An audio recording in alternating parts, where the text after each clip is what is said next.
Dan kita tidak boleh ragu dengan keutamaan itu. Benar nggak sih? Saya kalau sedekah nanti dapat rezeki. Loh memang sudah begitu janjinya. Ya.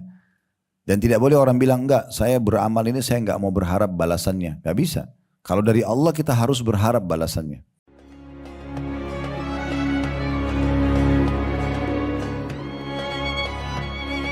Assalamualaikum warahmatullahi wabarakatuh. Alhamdulillah, selalu saja lisan kita memuji Sang Pencipta Allah. Sebagai seorang muslim kita sangat yakin dua rangkaian kalimat ini alhamdulillah adalah kalimat syukur dan berterima kasih kepada Allah Subhanahu wa taala. Dan Allah menjanjikan dalam salah satu ayat dalam surah Ibrahim, la in syakartum la azidannakum wa la in kafartum inna azabi lasyadid. Kalau kalian bersyukur kepadaku pasti aku akan tambah. Maksudnya semua kebutuhan kita untuk roda kehidupan di muka bumi ini. Dan rezeki itu bukan hanya pada harta saja, tapi kesehatan, keturunan, pasangan hidup, apapun yang bisa membuat roda kehidupan di muka bumi ini bisa berjalan, namanya rezeki ataupun nikmat. Pasti aku akan tambah, kata Allah. Dan kalau kalian kufur, tidak bersyukur, malah siksaku sangat pedih. Oleh karena itu, selalulah membasahi lidah dan bibir kita dengan kalimat Alhamdulillah. Selanjutnya kita panjatkan salam hormat kita kepada utusan Allah Nabi besar Muhammad sallallahu alaihi wa alihi wa sahbihi wasallam, sebagaimana Allah telah perintahkan kita untuk mengucapkan salam hormat tersebut, dan sebagai balas jasa 23 tahun dari masa hidup beliau dihabiskan untuk agama ini. 13 tahun di Mekah semuanya dengan hinaan, cacian, puncaknya diusir dari kampung halamannya Mekah. Dan kita tahu betapa pedihnya orang kalau diusir dari kampung halamannya, dan 10 tahun fase Madinah semuanya penyempurnaan agama ini sampai akhirnya kita bisa menikmati sebagai panduan hidup kita. Baik, melanjutkan bahasan bedah buku kita, ibu-ibu sekalian, meraih pahala besar dengan amalan ringan yang ditulis oleh Muhammad Khair Yusuf, dan kita masih dalam bab yang sama, bab masalah sedekah dan infak. Kita sudah sempat bahas poin pertama dalam sedekah dan infak pada saat itu pertemuan, khusus menjelaskan tentang keutamaan sedekah dan bagaimana kita harusnya sebagai seorang muslim memahami kalau sedekah itu tidak akan pernah mengulangi harta seseorang. Sebagaimana sabda Nabi SAW, "Ma naqasa malun min sadaqah." Tidak akan berkurang harta seseorang hamba karena sedekah. Jadi kalau kita dalam Islam diajarkan agar mendahulukan keimanan kita. Kalau kita memiliki misalnya 10 juta rupiah, lalu kita keluarkan 1 juta rupiah, kalau orang kapitalis akan mengatakan berkurang. Akal manusia akan mengatakan berkurang. 10 juta dikurangi 1 juta berarti uang saya sisa 9 juta. Kalau dalam Islam tidak seperti itu. 1 juta itu tidak dianggap pengeluaran, tapi dianggap sebuah investasi. Sebuah hal yang kita berikan kepada Allah Subhanahu wa taala, sang pemilik semua kerajaan langit dan bumi ini, dan Allah akan ganti minimal 10 kali lipat. Bisa saja kesehatan, bisa keturunan, bisa kebahagiaan, bisa juga harta. Apa saja Allah bisa berikan dari balasan tersebut. Oleh karena itu seorang muslim dan muslimah yang sudah belajar masalah ini tidak akan pernah ragu dan perhitungan dalam masalah sedekah, karena ini bukan pengeluaran tapi ini investasi. Ini sesuatu yang sangat baik yang harusnya dia berikan di jalan Allah Subhanahu wa taala. Kalau seandainya seseorang di antara kita memiliki uang misalnya 100 juta rupiah. Ada teman kita mengatakan, saya punya usaha roti misalnya atau kue-kuean, modalnya butuh 10 juta. Nanti akan saya bagi hasil misalnya 50% dengan kamu setiap akhir bulan. Karena kita tahunya itu adalah investasi. Oh, ternyata kalau saya keluarin 10 juta, ini bukan hilang kok. Ini saya akan dapat kembali. Apakah modal ataupun ada tambahan hasilnya. Nah seperti itu. Kalau sama manusia saya kita bisa yakin, bagaimana dengan Allah Subhanahu wa ta'ala. Di saat Allah menurunkan firman-Nya, "Man dzal ladzi yuqridullaha qardan hasanan fayudha'ifahu lahu adha'afan katsira." Siapakah yang mau meminjamkan kepada Allah dengan pinjaman yang baik, maka Allah akan lipat gandakan berlipat-lipat balasan dari apa yang dia keluarkan. Maka seorang sahabat namanya Abu Dahdah radhiyallahu anhu datang kepada Nabi SAW dan berkata, "Ya Rasulullah, apakah Allah akan meminjam dari kami? Adakah investasi sama Allah?" Kata Nabi SAW, "Iya." Maka dia pun memberikan, menyedekahkan di jalan Allah kebun kurmanya yang berisi dengan 600 kurma, 600 pohon kurma. Tentu sampai sekarang Bapak Ibu sekalian, terutama ibu-ibu karena mayoritas kita hadir ibu-ibu, maka kita perlu tahu di negeri Arab kalau orang hanya memiliki rumah luas, mobil mewah itu masih biasa saja. Orang kaya di sana itu kalau memiliki kebun kurma, ya, karena memang kebun kurma ini perawatannya sangat rumit, biaya yang dikeluarkan besar, dan memang juga hasilnya nanti akan besar. Karena pohon kurma termasuk salah satu pohon yang berumur panjang dan selalu saja menghasilkan. Mirip kalau kita kelapa di Indonesia, ya. Juga seperti kalau di Palestina atau di negeri Syam ada zaitun, ya, yang bisa sampai ribuan tahun umurnya satu pohon. Jadi memang itu sangat menguntungkan gitu ya. Tapi Abu Dahdah tanpa banyak berpikir lagi karena dia tahu ini adalah investasi dengan sang pencipta dan pemilik rezeki seluruhnya, pemilik raja alam semesta ini, maka dia langsung menyedekahkan 600 pohon kurmanya di jalan Allah subhanahu wa ta'ala. Jadi begitu cara memahami sedekah. Ya, jangan kita fahami sedekah itu berarti berkurang harta saya. Tidak berkurang. Dan kalau Bapak Ibu melatih diri untuk terbiasa dermawan, maka ini adalah sifat dan cirinya ahli surga. Sifat dan cirinya ahli surga. Makanya Abu Hazim rahimahullah berkata, seorang ulama, sesungguhnya surga itu tempatnya orang-orang yang dermawan. Dan beliau mengatakan juga sesungguhnya dermawan itu adalah sebuah pohon di surga. Ranting-rantingnya ada di dunia. Siapa yang bergelantungan pada ranting-rantingnya di dunia, salah satu rantingnya maka akan membawanya ke surga. Sementara bakhil atau pelit itu perhitungan baik untuk dirinya ataupun untuk orang lain, apalagi di jalan Allah, maka itu adalah pohon di neraka. Ranting-rantingnya di dunia. Siapa yang bergelantungan pada salah satu dari ranting-rantingnya maka akan membawanya ke dalam api neraka.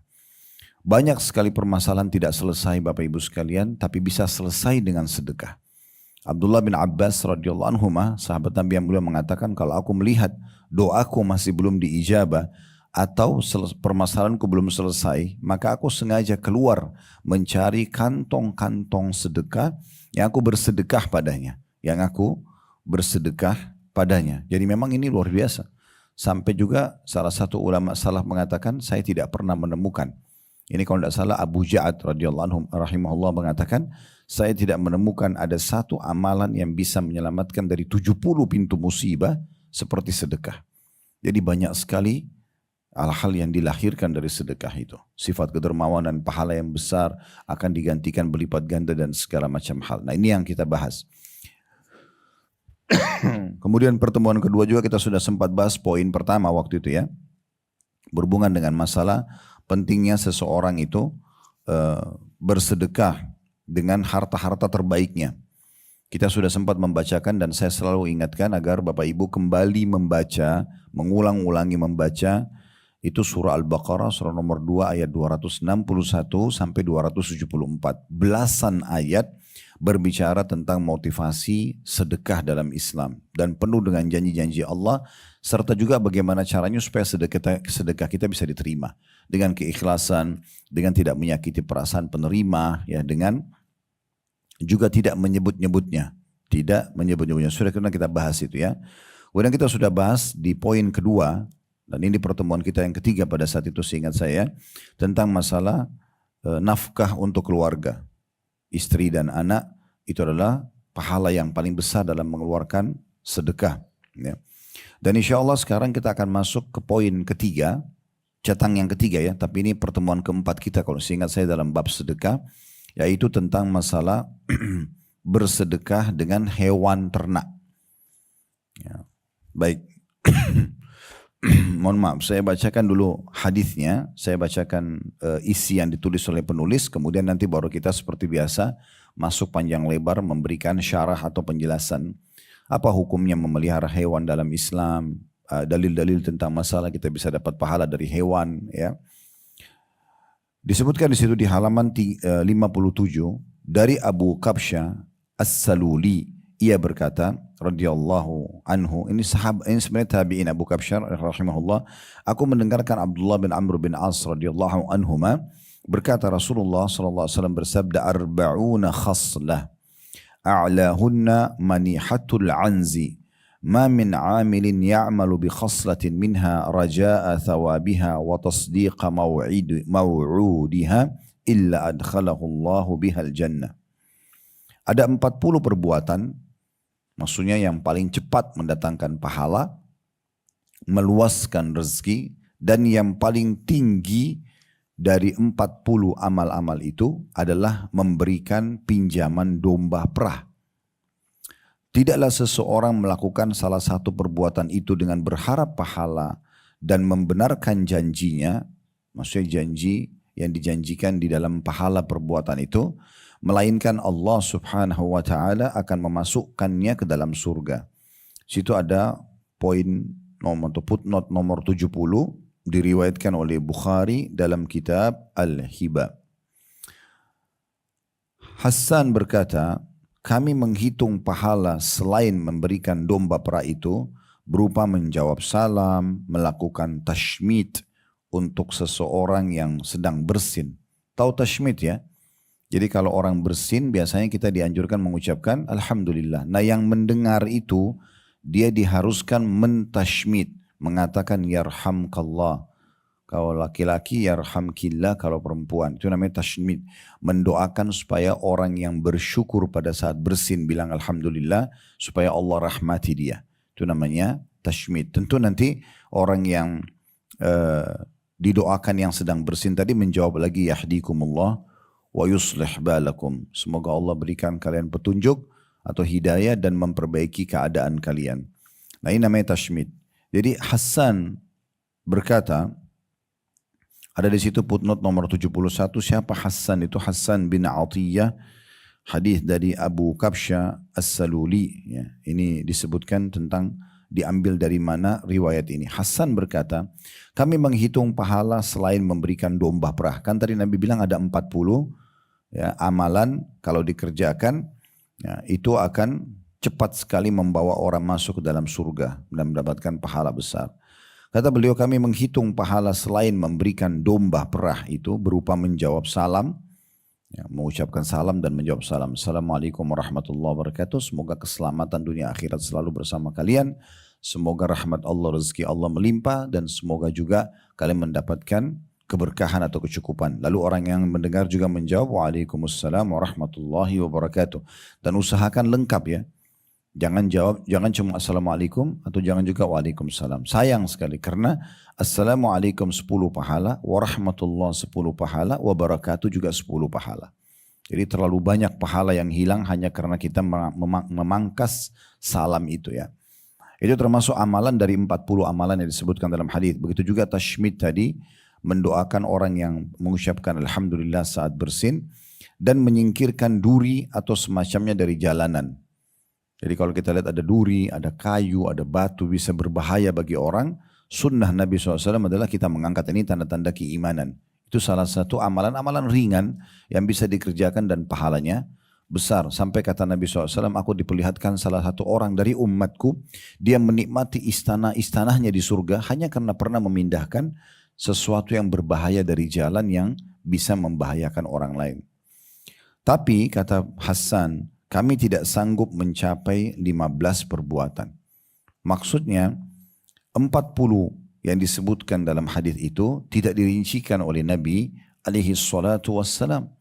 Beliau hanya mengatakan ada 40 amalan yang kalau orang kerjakan ikhlas karena Allah dan juga mengejar keutamaan daripada amal itu, maka dia akan masuk ke dalam surga. Nah, tapi Nabi SAW sebutkan cuma satu. Dan yang paling tinggi dari amalan-amalan itu adalah meminjamkan domba perah. Ya, diberikan lalu orang menikmati dan mengambil susunya. Di situ disebutkan di bawah, nanti akan kita lebih jauh jelaskan ya. Ini masih saya bacakan dulu. Kita akan masuk ke syarah dan penjelasan lebih jauh nanti insya Allah. Al-Maniha ada di paragraf terakhir ya, di bawah perkataan Hassan rahimahullah. Adalah domba atau kambing yang engkau berikan pada orang lain lalu ia memerah susunya kemudian dia mengembalikan lagi kepadamu. Jadi hanya sekedar berbagi susu domba yang diperah langsung oleh satu keluarga, satu orang yang dia bisa menikmati dan akhirnya hilang rasa dahaga dan laparnya. Baik, kita masuk dulu kepada faedah daripada hadis yang baru saja kita bacakan. Yang pertama, banyaknya jalur amal soleh dalam Islam. Sampai disebutkan di sini ada 40 Dan sebagian disebutkan tadi, diantaranya ucapin salam, jawab salam, mendoakan orang yang bersin, ya, bilang alhamdulillah, kemudian juga memindahkan sesuatu yang berbahaya dari jalan. Tentu banyak sekali ya, senyum dengan muslim, berbuat baik pada tetangga, berbuat baik pada pasangan hidup, silaturahim keluarga, bakti sama orang tua. Hampir semua kebaikan itu masuk dalam poin 40 ini. Jadi banyak sekali jalur. Oleh karena itu kita tidak monoton dengan satu amal. Kita bisa mengerjakan banyak amal-amal dalam Islam. Dan kalau Bapak Ibu menemukan ada misalnya di satu jenis amalan yang diperintahkan, contoh kita bicara bab sedekah. Ternyata cukup banyak contoh-contoh yang diberikan oleh Nabi SAW dalam bab sedekah. Usahakan kita bisa masuk ke semua contoh itu walaupun cuma sekali. Contoh misalnya, Bapak Ibu atau Ibu-Ibu sukanya bersedekah dengan makanan. Contoh, masak, lebihin, kasih tetangga atau kirimin kepada mertua, kepada orang tua dan seterusnya. Contoh, kita hobi sekali masak dan suka memberikan sedekah makanan tersebut. Tapi jangan tutup diri kita dari pintu sedekah yang lain seperti memberi pakaian, ya, seperti juga bersedekah dengan uang, seperti bersedekah dengan wakaf tanah, seperti bersedekah dengan hewan, ternak yang diternakin nanti diperbanyak dan bisa diambil manfaatnya, seperti misalnya bersedekah dengan kendaraan kalau kita sekarang ambulan gratis misalnya, atau transportasi untuk para dai atau untuk pesantren. Jadi usahakan kita bisa masuk ke semua lini pintu sedekah itu agar di buku amal kita tercatat kita pernah melakukan jenis-jenis ibadah ini. Jadi ini faedah pertama dari hadis yang bisa diambil, ya, artinya banyaknya jalur untuk melakukan amal soleh dalam Islam dan usahakan setiap muslim selalu punya kesempatan itu. Saya ingin berbagi poin lagi. Misal contoh, kalau dalam sholat, dalam ruku itu kurang lebih ada 5 atau 6 jenis doa dalam ruku. Umumnya orang tahu subhana rabbiyal azim. Ada lafaz lain subhana rabbil azim wa bihamdi. Ada lafaz lain subhanallahi atau subhana dzil jabarut wal malakut wal kibriyai wal azamah. Ada juga subhanakallahumma wa bihamdika Allahumma gfirli. Ada juga Allahumma laka raka'tu wa bika amantu wa laka aslamtu raka'a sam'i wa basari wa lahmi wa idhami wa asabi wa mastaqalla bihi qadami. Ini jenis-jenis doa dalam ruku. Tentu kita bukan bahas itu sekarang ya. Kalau ada yang mau hafal nanti bisa insya Allah kembali kepada buku-buku referensi berhubungan dengan masalah ini atau mempelajari, ikuti di YouTube kami, ada di playlistnya sudah ada tentang bacaan-bacaan dalam sholat. Tapi kita bisa lihat di sini banyak sekali ragam lafaz yang diberikan oleh Nabi SAW. Apa yang harus kita lakukan sebagai seorang muslim? Paling ideal kita hafal semuanya, amalkan semuanya. Itu paling bagus. Tapi kalau tidak, minimal misalnya ibu dan bapak paling suka baca subhanarabbil azim saja. Oke. Zikir-zikir yang lain minimal sekali usahakan bisa dibaca sekali walaupun sekali seumur hidup. Supaya di buku amal kita tercatat kita pernah mengucapkan itu.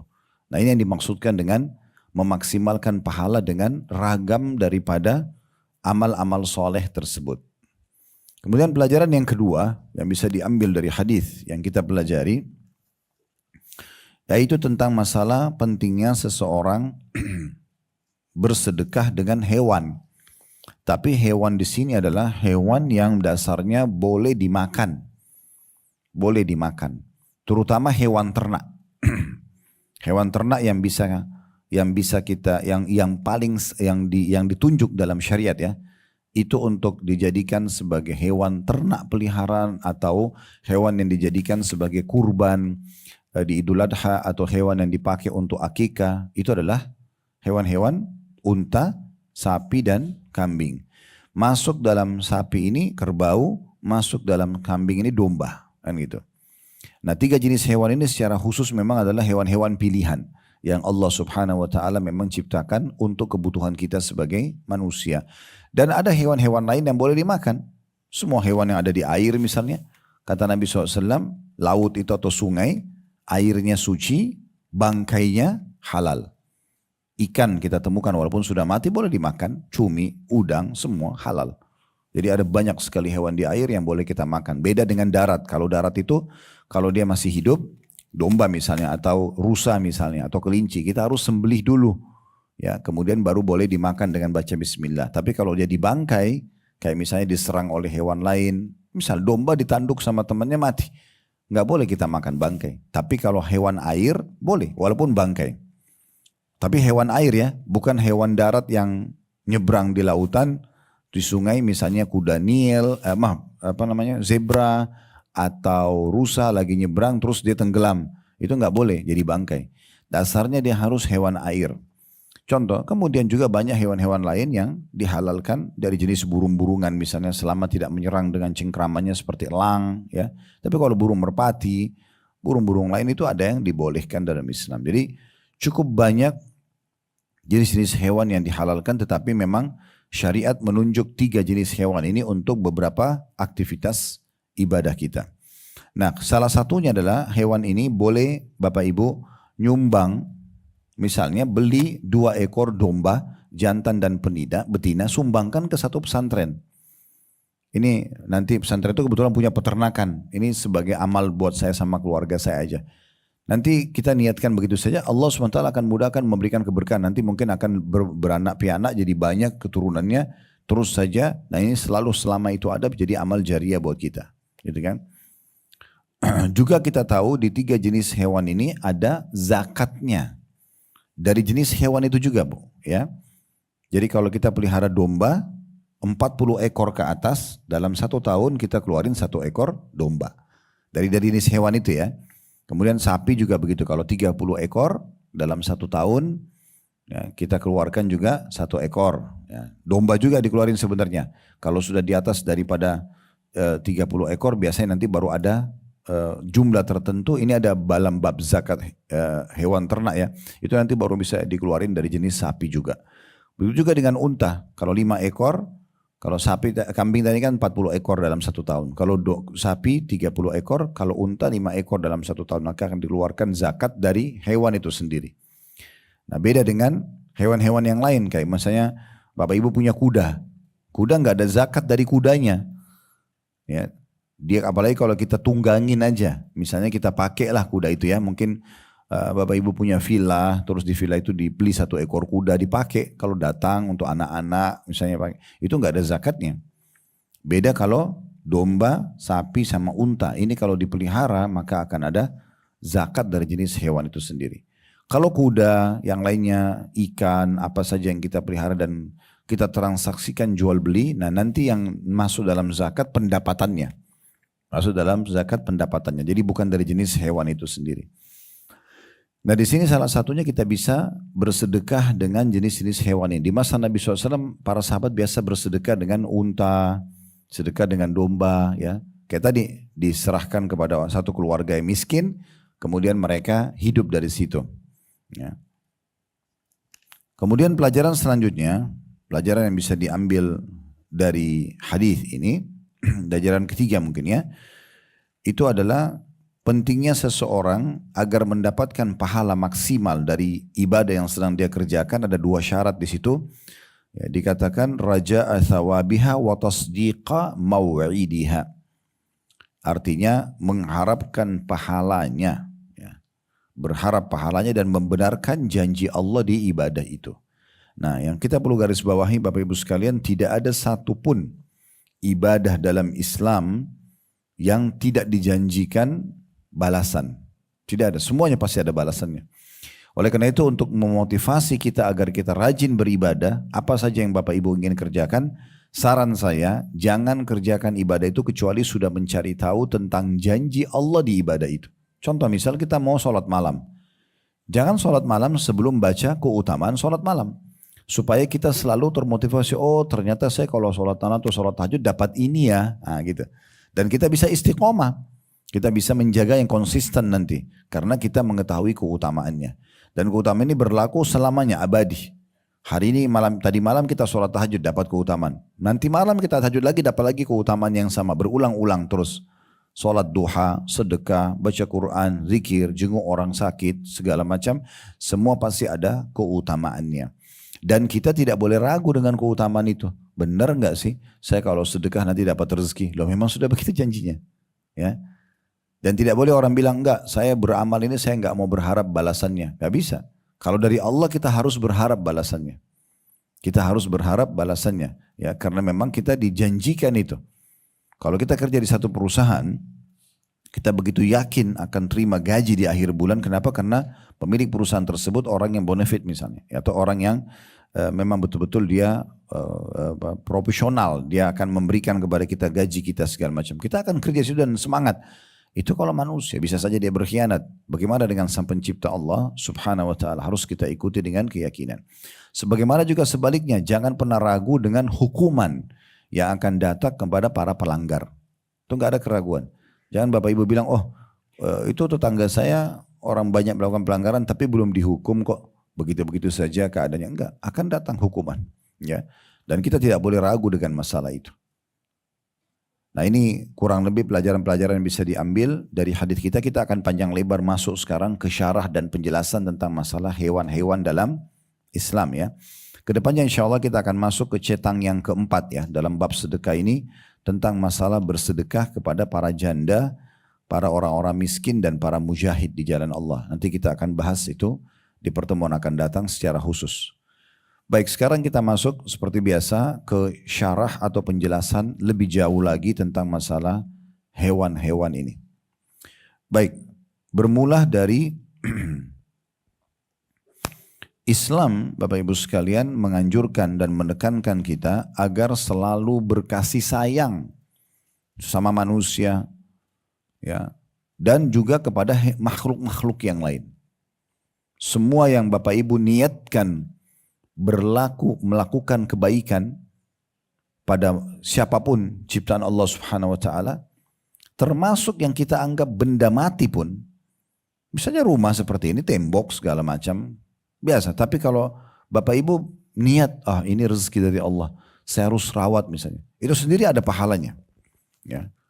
Jadi tidak ada yang sia-sia dalam Islam, apalagi kalau dasarnya dia bergerak, punya nyawa, ya. Manusia, hewan, nah ini semua tumbuh-tumbuhan, semua itu ada pahala, semua itu ada pahalanya, ya.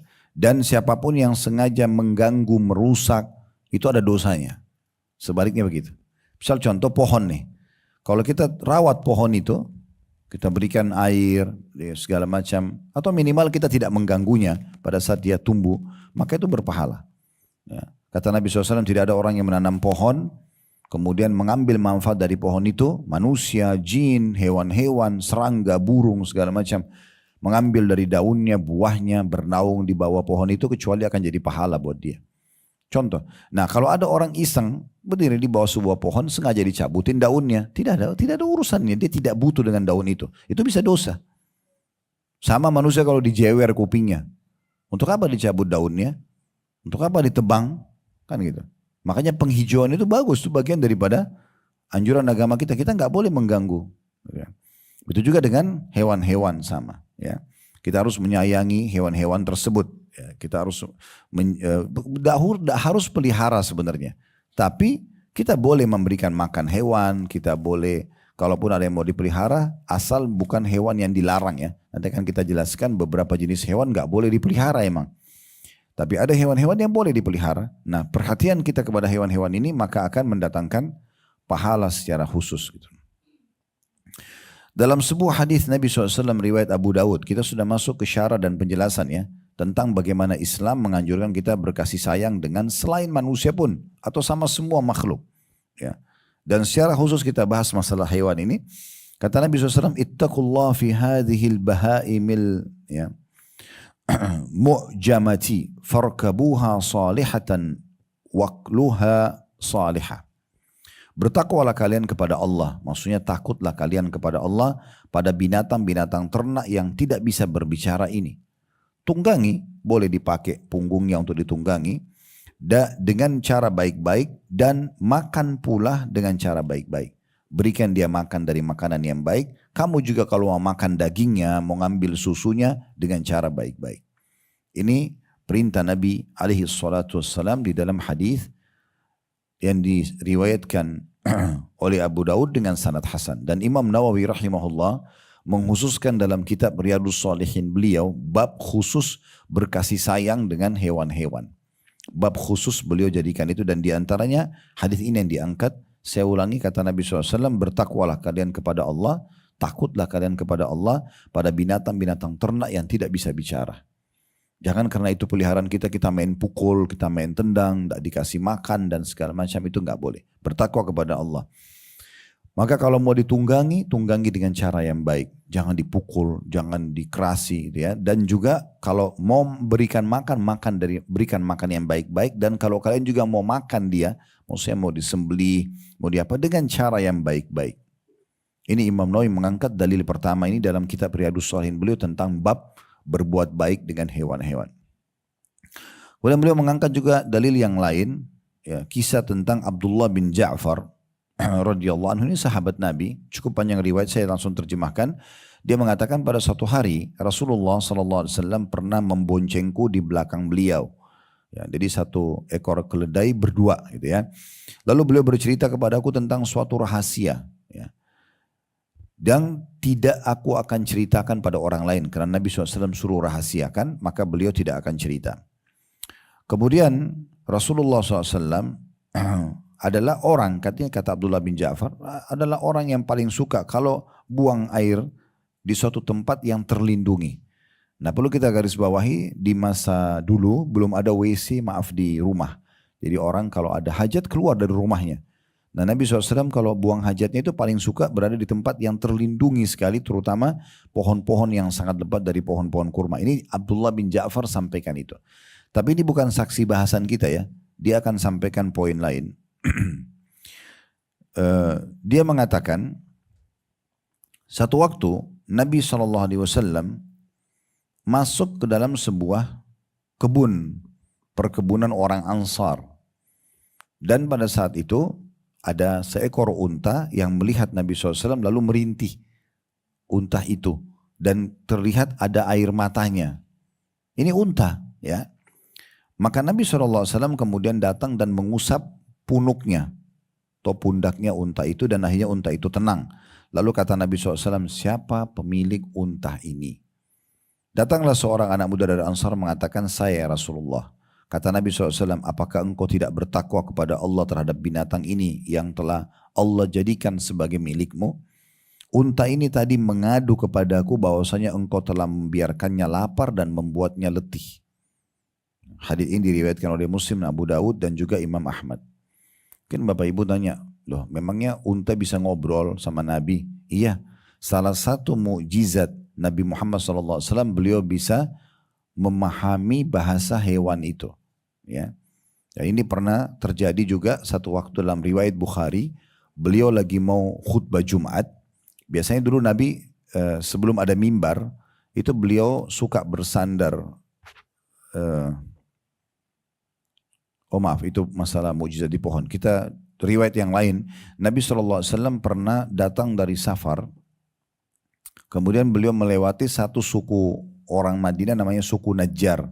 Itu berada di perbatasan dekat pintu gerbang kota Madinah. Pada saat itu ada satu unta yang sedang mengamuk, unta jantan mengamuk.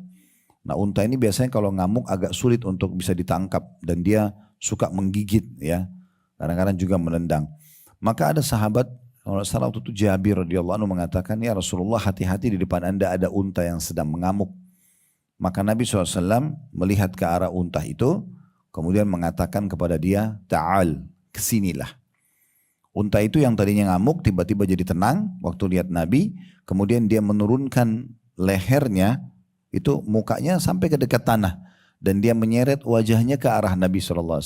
Maksudnya dia saking tunduknya sama Nabi sampai dia bukan cuma jalan lurus, dia turunkan lehernya sampai dia bawa di hadapan Nabi gitu. Maka Nabi SAW mengelus kepalanya, kemudian mengatakan, mana tali kekangannya hewan ini? Dicasilah, lalu kemudian Nabi SAW ikat, hewan itu jadi tenang. Tadinya ngamuk, nyerang semua orang. Lalu kata Nabi SAW, ketahuilah demi zat yang jiwaku dalam genggamannya, tidak ada sesuatu apapun di alam semesta ini, benda hidup atau benda mati, kecuali pasti mengetahui aku utusan Allah. Ya. Lalu kemudian beliau mengatakan, kecuali ada tambahan pengecualian terakhirnya, kecuali pembangkang dari jin dan manusia. Jadi hewan-hewan pun tahu kalau Nabi SAW adalah utusan Allah, gitu ya. Pernah juga ada orang Arab Badui di padang pasir di masa Nabi SAW, dia pelihara domba dombanya diserang sama serigala. Ya, pada saat lagi diserang sama serigala, dia kejar serigala itu. Sampai dia berhasil memukul serigala itu dan hanya serigala itu kena sakit, lepaslah domba yang sedang dia makan, dia terkam gitu ya. Maka tiba-tiba orang Arab Badui ini kaget karena serigala itu bicara pakai bahasa manusia. Dia mengatakan, kenapa engkau mengambil rezeki yang sudah Allah tentukan untukku? Maka si pemilik domba ini mengatakan, kok bisa hewan berbicara dengan bahasa manusia? Maka serigala itu mengatakan, kenapa kamu heran? Sementara ada di kota Madinah, seseorang utusan Allah yang membawa kebenaran dari Allah, tapi orang masih mendustakannya. Maka pada saat itu, tanpa banyak berpikir, orang Arab Badui ini langsung menuju ke Madinah dan menemui Nabi SAW, lalu beriman kepadanya, dan menceritakan tentang kejadian tersebut. Sebagian sahabat sempat terdiam. Benar nggak sih serigala bisa ngomong pakai bahasa manusia?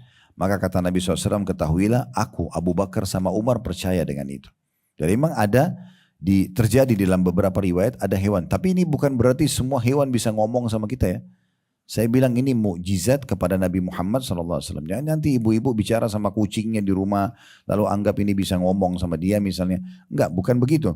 Tapi ini terjadi di masa Nabi alaihi salatu wassalam ya. Baik, jadi Nabi SAW menekankan kepada sahabat pemilik unta ini bicara loh sama saya, kalau dia sedang kamu sering buat dia lapar dan membuatnya letih. Ya, berarti kan ada larangan untuk menyiksa hewan tersebut. Kemudian juga para sahabat, ini riwayat yang ketiga dinukil oleh Imam Nawawi dalam kitab Riyadhus Shalihin, beliau menukil sebuah riwayat bagaimana mereka begitu memahaminya harus berbuat baik pada hewan. Dalam hadis Abu Dawud dan Ahmad mengatakan, kunna idza nazalna manzilan la nusabbihu hatta ya, nahullal rihal. Kami pernah kalau singgah di satu tempat, kami tidak akan bertasbih ya, atau melaksanakan sholat sunnah sehingga kami betul-betul menurunkan beban-beban dari punggung hewan tunggangan kami. Ya, hadis riwayat Abu Dawud. Jadi memang hadis-hadis ini adalah hadis-hadis yang sangat mulia ya. Syekh Utsaimin rahimahullah mengatakan menanggapi dalam syarah Riyadhus Shalihin berhubungan dengan 3 hadis yang diangkat oleh Imam Nawawi ini, dan Imam Nawawi ya menyusun bab khusus, bab namanya bersikap lemah lembut kepada binatang tunggangan, memperhatikan keperluannya dan perintah kepada orang yang tidak memberikan hak hewan untuk memberikan haknya, serta bolehnya membonceng di atas binatang tunggangan apabila binatang itu kuat. Ini bab panjang ditulis oleh Imam Nawawi rahimahullah. Salah satu ulama Saudi namanya Syekh Muhammad bin Shalih Al-Utsaimin rahimahullah. Beliau sudah meninggal. Tadinya beliau salah satu ulama besar di Saudi. Beliau mengatakan dalam buku syarah Riyadhus Shalihin menanggapi perkataan Imam Nawawi dalam mengangkat 3 buah hadis tadi. Nabi SAW memerintahkan untuk berbuat baik pada hewan ternak. Hendaklah manusia memperlakukan hewan ternak dengan cara baik, jangan bebani hewan tersebut pada sesuatu yang ia tidak mampu, jangan pernah mengurangi makanan juga minumannya. Baik, kita akan pindah sekarang ke masalah adab-adab kita kepada hewan-hewan ini. Ya. Syekh Abu Bakar Jazair rahimahullah menyebutkan hal yang sangat menarik dalam kitab adab beliau.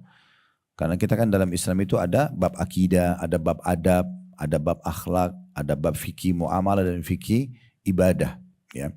Ini ada disebutkan dalam satu buku namanya Minhajul Muslim oleh Syekh Abu Bakar Jazair rahimahullah. Ya, kata Syekh Abu Bakar Jazair rahimahullah dalam buku beliau, dan ini kalau Bapak Ibu terutama ibu-ibu berminat, ini kurang lebih bukunya sekitar 1000 lembar. 999, hampir 1000 lembar. Ini sudah kami bedah semuanya. Kecuali satu bab saja, bab warisan. Dan insya Allah sudah ada di playlist YouTube kami. Ini bisa jadi kurikulum. Bisa jadi kurikulum. Harganya tidak lebih dari 200.000 rupiah. Hampir 1000 lembar. Kalau saya selalu sarankan buku beliau ini ada di rumah. Karena ini seperti kamus Islam. Ya. Insya Allah mayoritas yang Bapak Ibu ingin tanya tentang Islam, buka aja buku itu akan dapat. Jadi Masya Allah bukunya sangat lengkap. Ya. Namanya Minhajul Muslim. Salah satunya saya akan bacakan. Beliau sebutkan ada bab dalam bab adab, adab terhadap hewan. Nah, beliau mengatakan begini, seorang muslim harusnya beranggapan bahwa kebanyakan hewan adalah makhluk mulia bukan terhina. Bukan untuk ditendang, dihina, nggak boleh. Itu ciptaan Allah SWT. Walaupun misalnya di mata kita buruk penampakannya, tetap aja dia ciptaan Allah Subhanahu Wa Taala. Maka dari itu, ia menyayangi hewan tersebut karena Allah sayang kepada mereka. Terbukti Allah ciptakan makhluk itu. Dan ia selalu berpegang teguh kepada etika dan adab berikut ini. Yang pertama adalah memberinya makan dan minum apabila hewan itu lapar dan haus.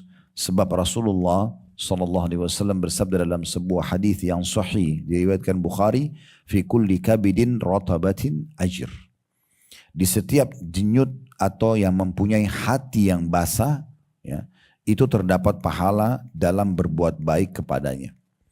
Jadi hadis ini sebenarnya cukup panjang. Awal historinya mungkin tidak asing lagi buat kita. Ada seseorang, kata Nabi SAW, di zaman dulu kehausan. Seorang laki-laki kehausan. Kemudian saking dia hausnya, dia dapat sumur, dia turun lalu dia minum sampai dahaganya hilang. Pada saat dia keluar dari sumur itu, dia temukan ada satu ekor anjing yang lidahnya menjulur sampai ke tanah karena hausnya. Lalu dia bilang sama dirinya sendiri, sesungguhnya anjing ini telah tertimpa haus sebagaimana menimpahku. Gitu kan. Maka dia pun turun dengan mencabut satu sepatunya, kemudian diisi dengan air, lalu kemudian sampai Nabi rincikan ya, dan dia sambil menggigit sepatu itu dengan giginya supaya dia bisa naik di dinding kumur, kemudian dia memberikan minum anjing tersebut. Kata Nabi SAW, karena perbuatannya ini Allah Subhanahu Wa Taala maafkan kesalahan dan memasukkan dia ke dalam surga.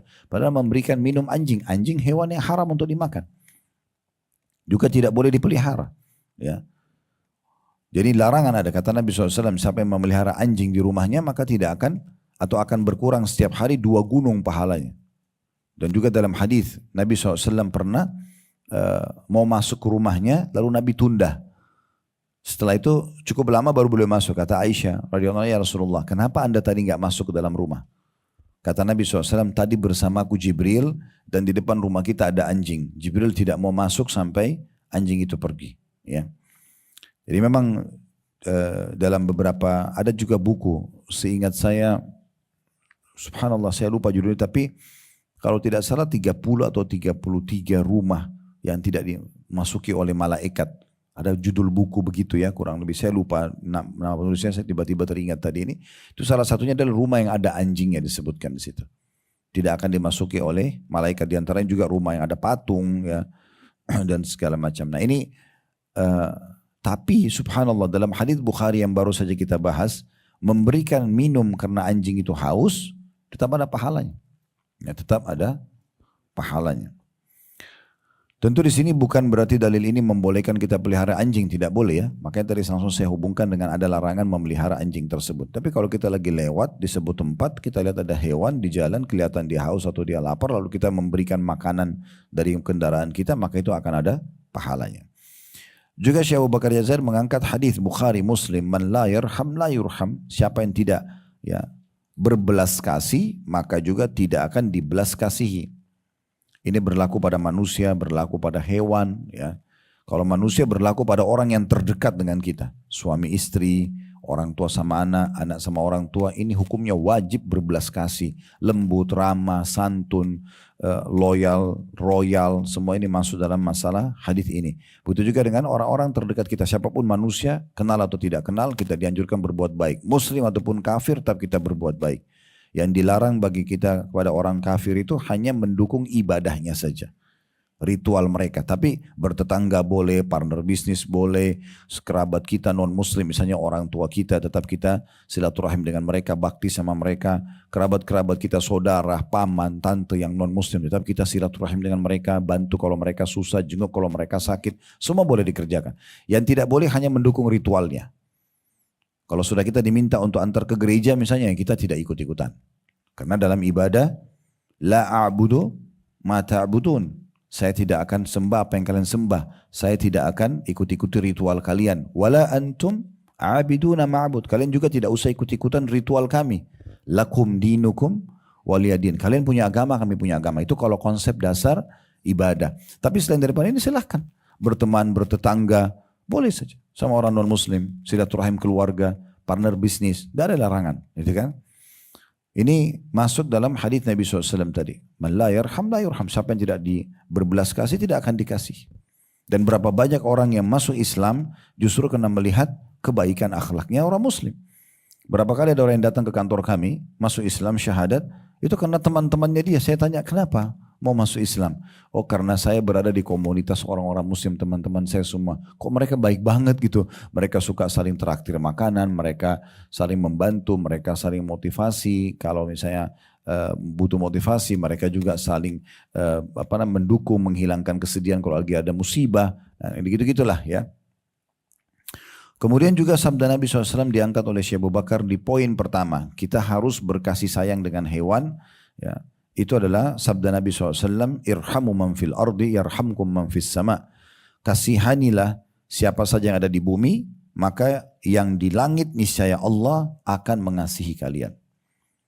Kemudian yang kedua, tidak boleh menyiksanya. Secara khusus tidak boleh menyiksanya. Ya. Bahkan tidak boleh menjadikannya sebagai sasaran main-mainan. Sengaja tendang atau sengaja latihan nembak. Terus hewan itu dijadikan sasaran. Ini kita tidak berbicara berburu ya.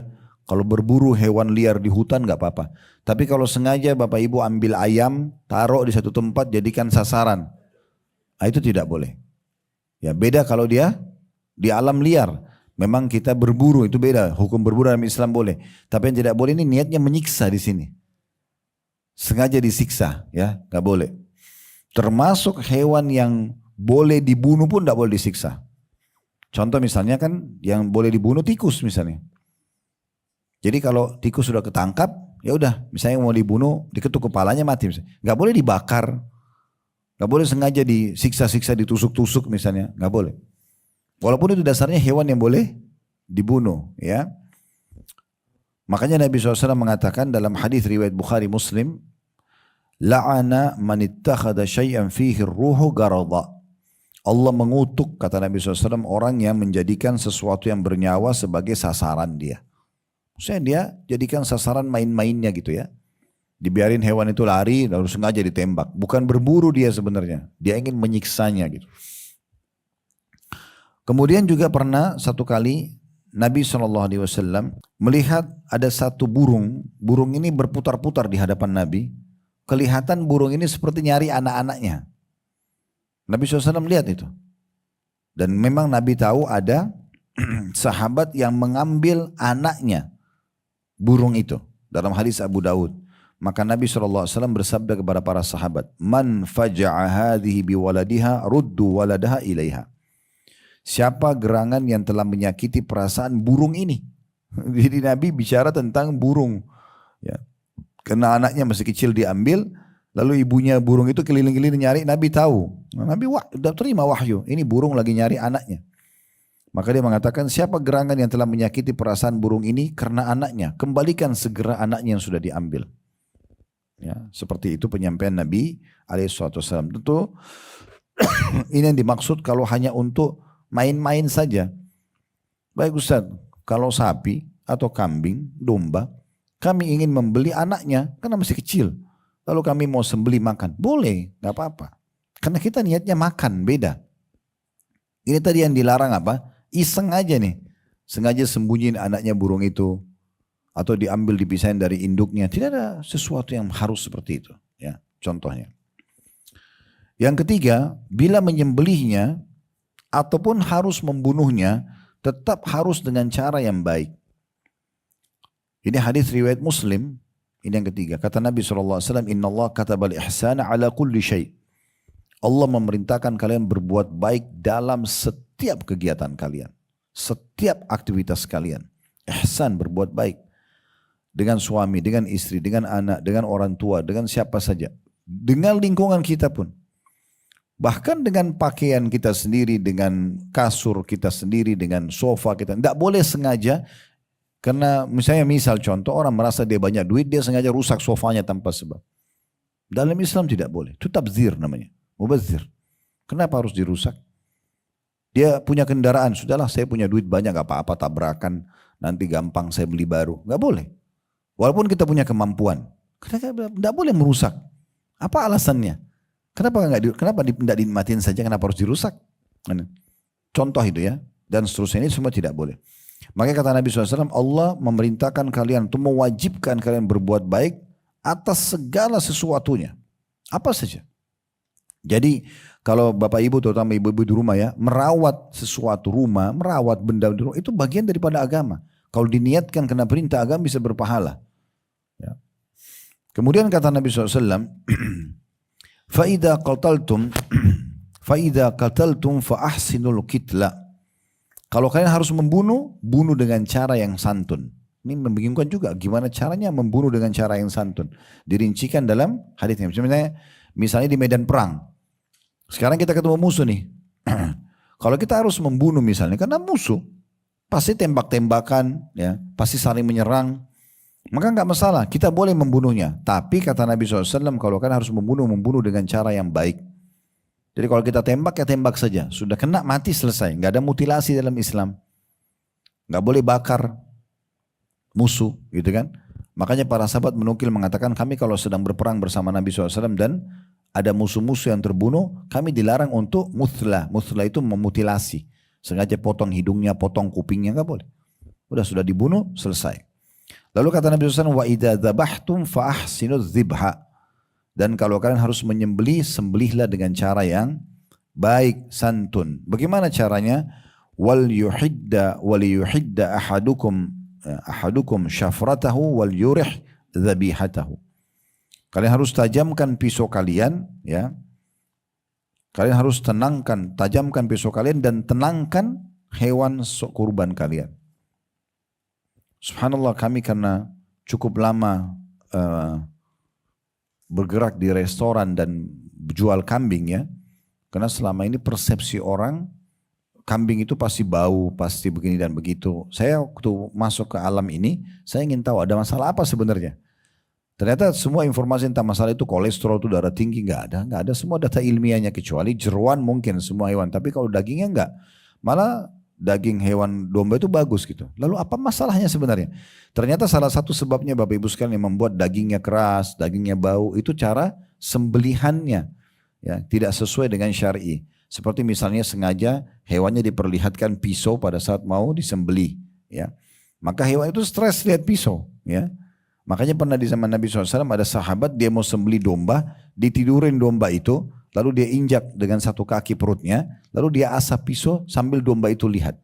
Apa kata Nabi SAW? Apa kau ingin membunuhnya 2 kali? Kenapa kau tidak lakukan pengasahan pisau ini sebelum kamu akan sembelih?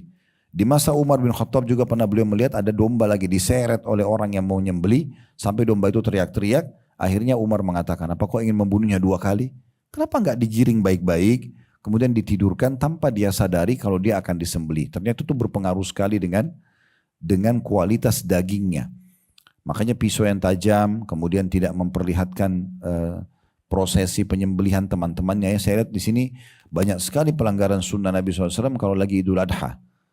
Di masjid-masjid ada banyak, mereka sembelih hewan ditumpuk semuanya, disembelih ini jatuh keluar darahnya, yang satu lihat, yang satu lihat. Ini berpengaruh sekali dengan kualitas dagingnya ya.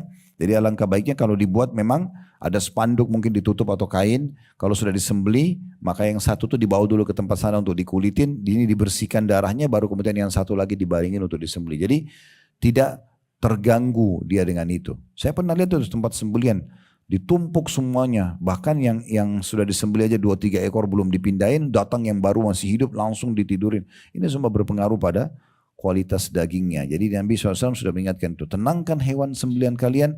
Kalau lagi makan pun sebagian ulama mengatakan jangan diganggu, biarin dia makan dulu, baru kemudian digiring baik-baik. Ya, ini termasuk adabnya. Termasuk juga adabnya adalah memberi makan, ya, memberi minum, dan kalaupun kita harus pelihara, maka kita harus memberikan haknya semua itu, memberikan dia waktu istirahat. Dalam sebuah hadis riwayat Bukhari disebutkan, Udzibatil mar'atu fi hirrah. Ketahuilah kata Nabi SAW ada seorang wanita disiksa oleh Allah justru karena seekor kucing. Sajanatha hatta matat. Dia mengurung kucing itu sampai kucing itu mati. Fadakhalat fihan nar. Karena kucing itu dia masuk ke neraka. Jadi luar biasa, kucing bisa memasukkan seorang manusia ke neraka.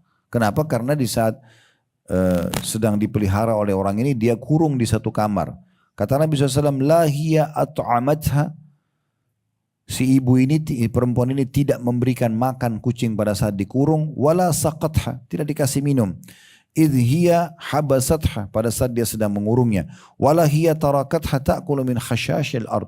Bahkan dia tidak membiarkan kucing ini untuk makan dari serangga-serangga yang ada di tanah, di muka bumi ini. Saya mungkin kalau biasa kucing kan makan tikus apa segala macam di luar rumah. Nah, karena perbuatan ini saja, maka sudah cukup untuk membuat dia disiksa dalam api neraka.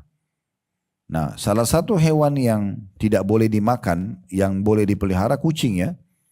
Memang dia boleh dipelihara karena dia adalah termasuk tawaf. Tawaf itu maksudnya yang biasa jalan di sekitar manusia. Boleh saja gitu kan. Walaupun kalau dikasih pilihan mana lebih baik, saya pelihara atau tidak, maka saran saya tidak. Karena kita tahu bahaya sekali bulunya dia ya. Berapa banyak penyakit. Ya, bahkan ada banyak perempuan yang tidak bisa hamil, ada yang kena penyakit ini dan itu anak-anaknya kena dari bulu kucing itu. Tapi apakah boleh pelihara? Boleh saja. Yang lebih aman adalah kita memberikan makan, memberikan minum, tidak harus dengan dipelihara. Ya, itu jauh lebih baik tentunya. Jadi di sini kalau ada satu orang yang sengaja menyiksa, maka tidak boleh. Masuk juga dalam hadis Nabi SAW, pernah beliau melewati satu sarang semut. Tapi sarang semut itu rupanya sudah disiramin minyak, kemudian dikasih api, jadi terbakar. Jadi satu sarang itu semuanya mati. Maka Nabi SAW mengatakan, innahu la yambagi an yu'adziba bin nari illa rabban nar. Sesungguhnya tidak boleh menyiksa dengan api kecuali pemilik api itu. Maksudnya Allah subhanahu wa ta'ala. Pernah ada dalam hadis Bukhari juga, Bapak Ibu sekalian, seorang nabi ini. Tapi tidak disebutkan nabinya siapa. Ya. Cuma kata Nabi SAW, ada seorang nabi sebelum kalian, dulu pernah tidur di bawah sebuah pohon, digigit oleh seekor semut. Satu semut gigit dia. Maka dia suruh umatnya, suruh bakar semua sarang semut itu. Maka Allah pun mendatangkan Jibril, dan Jibril mengatakan, Allah mengatakan kepadamu, kenapa hanya kena satu semut kamu membunuh semua semut-semut yang lain? Baik itu semut yang gigit kita, kalau kita masih bisa pindahkan, singkirkan saja. Kalau tidak bisa, memang kita pencet dia mati ya sudah. Itu saja. Gak usah cari sarangnya mana kemudian semua dibunuh. Masih bisa disapu-sapu aja. Ya, kita keluarkan saja. Kecuali memang hewan-hewan ini dasarnya berbahaya buat kita. Kayak nyamuk misalnya. Ya. Atau ada hewan-hewan tertentu. Ini sekarang akan saya dibahas oleh beliau. Poin kelima, bolehnya membunuh hewan yang mengganggu. Ya. Seperti anjing buas, serigala, binatang-binatang buas lah ya. Termasuk dalamnya ular, kalajengking, dan di sini masuk dalamnya tikus. Ya. Kata Nabi SAW, arba'un kulluhunna fasiqun yuqtalna fil hilli wal harami. Ya. Al-hida'a atau al-hida'atu wal ghurabu wal fa'ratu wal kalbul aqur. Ya. Ada 4 kata Nabi SAW hewan fasik. Hewan fasik itu hewan buruk, mengganggu. Ya. Boleh dibunuh di waktu halal dan di waktu ihram. Kan orang kalau pakai ihram tidak boleh membunuh hewan. Ya, tidak boleh menyembelih hewan. Kata Nabi SAW yang pertama adalah burung Raja Wali, al-hida'ah. Ya. Saya subhanallah pernah melihat satu cuplikan dari dokter Abdul Daim namanya. Dokter ini tinggal di Mesir. Beliau banyak sekali membuat di channelnya, tapi saya masih pakai bahasa Arab. Itu penemuan ilmiah dengan dalil-dalil Al-Quran dan hadis. Nah salah satunya dia pernah bahas di cuplikan YouTube-nya, itu menarik sekali. Kenapa dalam hadis ini diperintahkan kita membunuh Raja Wali? Ada masalah apa dengan burung Raja Wali? Ternyata beliau datangkan, bahkan didatangkan cuplikan videonya.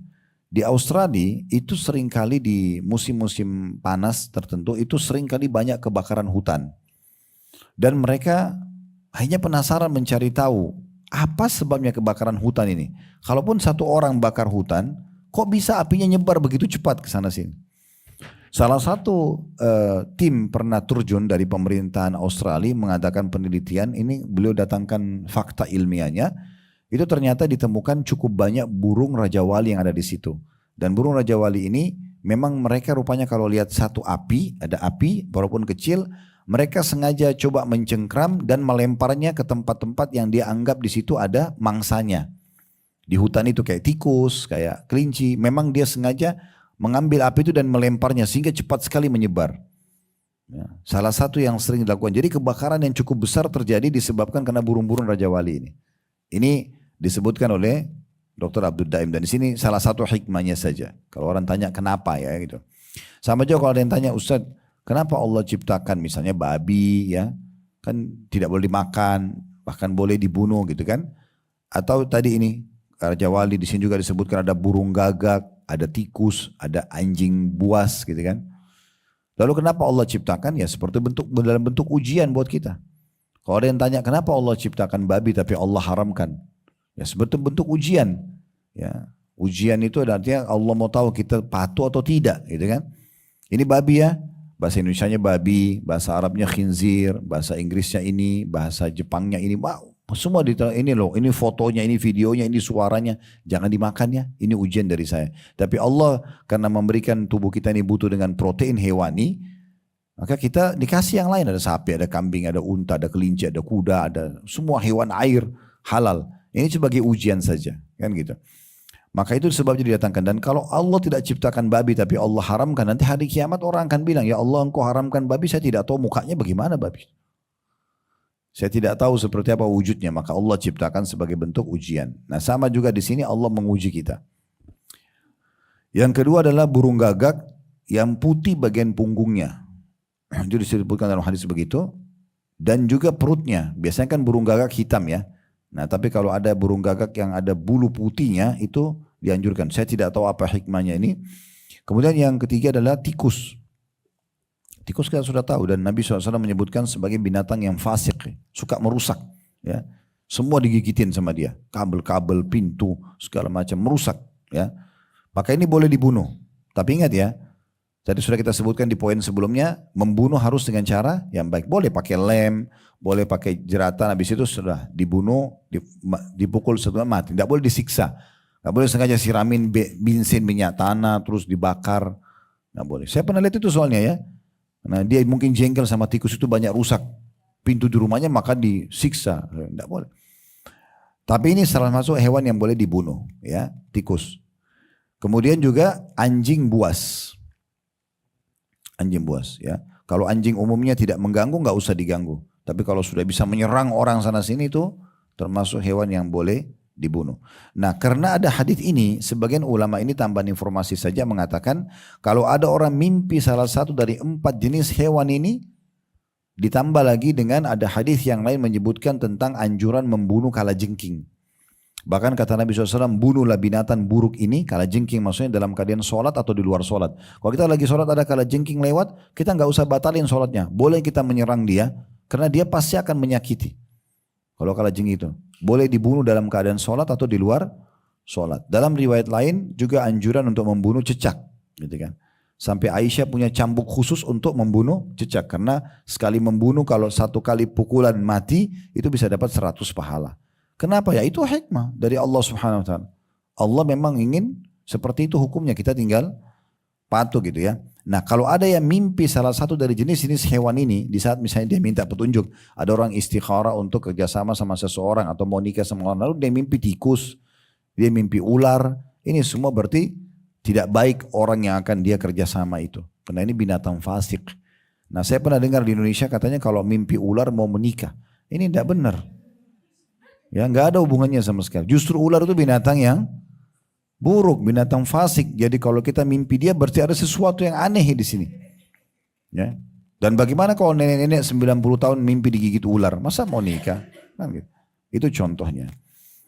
Jadi harusnya kita menghindari ya. Jadi kalau kita ada banyak juga orang kena sihir. Ya. Biasanya pengalaman orang sihir mimpinya lihat cecak, ya, lihat ular. Nah seperti itulah. Ini semua berarti menandakan itu adalah fasik, ya. Jadi hewan-hewan ini boleh dibunuh, tapi yang lainnya tidak boleh sembarangan. Ini termasuk yang disampaikan. Kemudian yang keenam, kata beliau, boleh memberikan cap dengan besi tanda kalau hewan itu tergolong hewan-hewan yang harus diberikan cap. Seperti Nabi SAW pernah memberikan cap unta sedekah. Jadi ada sahabat sering menyumbang unta, Untuk disedekahin terserah Nabi SAW mau kasih ke siapa. Nah supaya unta-unta ini tidak nyampur sama hewan-hewan lain, itu dicap tanda gitu. Ya. Kata Nabi SAW dari hadis Anas mengatakan, qala ra'aitu fi yadi Rasulillah sallallahu alaihi wasallam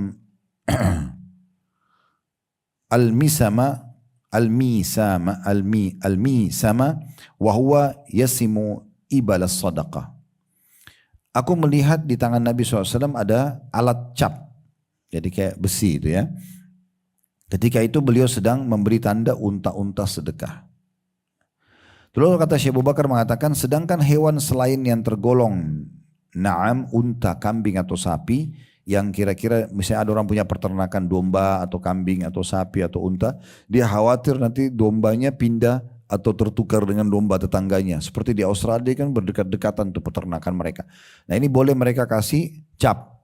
Ya, biasanya dikasih cap. Kalau sekarang sih sudah lebih gampang, ada pewarna kayak pilox atau apa gitu ya. Nah, tetapi kata beliau, selain hewan unta, kambing sama sapi, ini nggak boleh diberikan cap. Nggak boleh dicap kuda misalnya dengan besi panas ya. Itu nggak boleh. Apalagi di daerah wajahnya. Karena Nabi SAW pernah melihat seekor keledai yang dicap bagian wajahnya dengan besi panas, maka beliau mengatakan, la'anallahu alladhi wasamah. Semoga Allah melaknat orang yang mencap dengan besi panas wajah keledai ini. Ya, jadi yang boleh hanya hewan ternak 3 jenis tadi ya, unta, sapi sama domba. Kemudian yang ketujuh beliau mengatakan yang perlu diperhatikan masalah adab dengan hewan, ya, mengenai mengeluarkan zakat hewan tersebut. Tadi sudah kita sebutkan, kalau domba kelipatan 40 dikeluarkan domba. Nanti ini ada bahasan sendiri masalah itu karena angka-angkanya ini sangat detail ya. Kemudian kalau sapi itu adalah 30 ekor dan sampai 1 tahun. Sama domba tadi 40 ekor sampai 1 tahun. Kalau unta 5 ekor sampai 1 tahun. Baru dikeluarkan dari jenis hewan itu. Yang ke-8 kata beliau adabnya, tidak boleh sibuk mengurus hewan hingga lupa taat dan zikir kepada Allah subhanahu wa ta'ala. Ya. Ini diangkat oleh beliau dalam surah Al-Munafikun surah nomor 63 ayat 9 dalilnya. Tidak boleh kita karena sibuk bermain sama hewan peliharaan sampai kita lalai dari ibadah. Ya ayyuhalladzina amanu la tulhikum amwalukum wala auladukum an dzikrillah. Hai orang beriman, janganlah harta-hartamu. Di sini hewan peliharaan kita termasuk harta ya. Dan anak-anakmu melalaikan kamu dari mengingat Allah. Juga kata Nabi SAW, kata beliau, kuda ada 3 macam, kata Nabi SAW, kuda bagi seseorang menjadi pahala, kuda bagi seseorang menjadi pelindung, kuda bagi seseorang menjadi dosa. Ini hadisnya cukup panjang, saya terjemahkan saja langsung. Adapun kuda yang mendatangkan pahala adalah kuda seseorang yang dipangkal untuk jihad di jalan Allah, dipakai berperang. Ia banyak berdiam di padang rumput atau di taman, maka apa saja yang dimakan oleh kuda yang diniatkan untuk berperang itu, selama dipangkal di padang rumput atau di taman, maka pemiliknya akan dapat pahala kebajikan. Dan sekiranya ia meninggalkannya lalu mendaki 1 atau 2 tempat tinggi, maka jejak atau kotorannya menjadi pahala-pahala bagi majikannya. Ya. Maka dari itu kuda seperti ini menjadi pahala bagi pemiliknya. Kuda yang diikat oleh seseorang ingin menjaga kehormatan, ini jenis kuda yang kedua, untuk tidak minta-minta, dia menjadikan sumber pendapatan kayak di tempat pariwisata biasanya ada orang punya kuda, dia sewain. Ini orang kalau pakai seperti ini untuk menjaga dirinya supaya tidak mengemis dan ia tidak lupa akan hak Allah Subhanahu wa taala pada leher, maksudnya dikasih minum, dikasih makan, dan punggung kuda itu tidak dibebankan lebih daripada bebannya, maka kuda itu akan jadi pelindung baginya, akan menjadi sumber pendapatan. Dan kuda yang ketiga yang diikat ya oleh seseorang karena untuk kebanggaan, sombong, ria, memusuhi orang-orang Islam, maka kuda ini akan mendatangkan dosa bagi pemiliknya. Mendatangkan dosa bagi pemiliknya. Nah ini adab-adabnya kurang lebih ada 8 yang disebutkan oleh beliau tentang masalah hewan itu sendiri. Allahu a'lam. Ini bahasan kita insya Allah. Kita berdoa kepada Allah Subhanahu Wa Taala semoga apapun hajat-hajat kita dunia akhirat dikabulkan oleh Allah Subhanahu Wa Taala dengan sempurna dan Allah berkahi, dan apapun amal soleh yang pernah kita kerjakan, yang sedang kita kerjakan, yang akan kita kerjakan sampai menjelang ajal dan nanti diterima dengan pahala yang sempurna.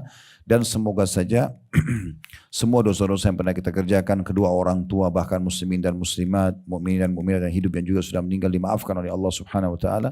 Dan selalu kita doakan negara kita selalu terjaga kemerdekaannya, persatuannya, kesatuannya, dan juga gotong royong yang kita sudah bangun selama ini dan para pejuang-pejuang kita sudah bangun semua terjaga. Allah berikan petunjuk para pemimpin menjalankan tugas dengan baik. Allah jadikan kita masyarakat yang gotong royong dengan baik sehingga negara kita selalu makmur dan kita menjadi contoh bagi negara-negara yang lain. Selalu kita doakan saudara kita dimanapun yang sedang tertindas, terutama di Gaza di hari-hari sekarang dan Palestina secara umum, serta Syria, Yaman, Irak dan yang lainnya. Semoga Allah ikhlaskan niat mereka, terima para syuhada mereka, muliakan Islam di tangan mereka dan tangan kita semua, dan semoga Allah ikut sertakan kita bersama mereka di pahala, baik dengan doa, dengan harta, juga dengan jiwa kita. Dan semoga Allah menyatukan kita semua di surga firdausnya tanpa hisab, mana disatukan dalam majlis ilmu yang mulia ini. Allahumma amin. Wa sallallahu ala nabiyina Muhammadin wa alihi wa sahbihi wa sallam. Wa akhiru da'wana alhamdulillahi rabbil alamin. Subhanakallahumma bihamdika asyhadu an la ilaha illa anta astaghfiruka wa atubu ilaik. Wassalamualaikum warahmatullahi wabarakatuh.